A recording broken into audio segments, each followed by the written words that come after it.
Hello అండి. Good morning అందరికీ. ఎంతమంది ఇడ్లీ పిండితో దిబ్బ రొట్టె వేస్తారో కామెంట్ చేయండి. నేనైతే ఎప్పుడు కూడా ఫస్ట్ డే ఇడ్లీ చేస్తే సెకండ్ డే తప్పకుండా ఇలా దిబ్బ రొట్టె అయితే వేసుకుంటానండి.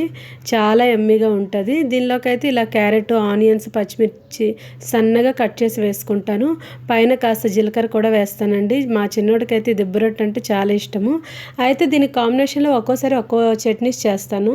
మ్యాక్సిమం ఎప్పుడు కూడా ఇలా కొబ్బరి పచ్చడి, టమాటా చట్నీ ఇలాంటివన్నీ చేస్తాను. కానీ అప్పుడప్పుడు అయితే ఇలాగా కూర వండమంటారండి. శనగలు, దుంపలు కలిపి పల్చగా కూర అయితే చేస్తానన్నమాట. దీని కూర కాంబినేషన్ కూడా చాలా బాగుంటుందండి. ఇదిగోండి ఇంకో సైడ్ అయితే ఇలా కూర పెట్టుకున్నాను. ముందే శనగలు అయితే మెత్తగా ఉడికించుకున్నాను. దానిలోనే ఒక ఆలు కూడా వేసి మెత్తగా స్మాష్ చేసుకొని ఇలా కర్రీ చేసుకున్నానండి.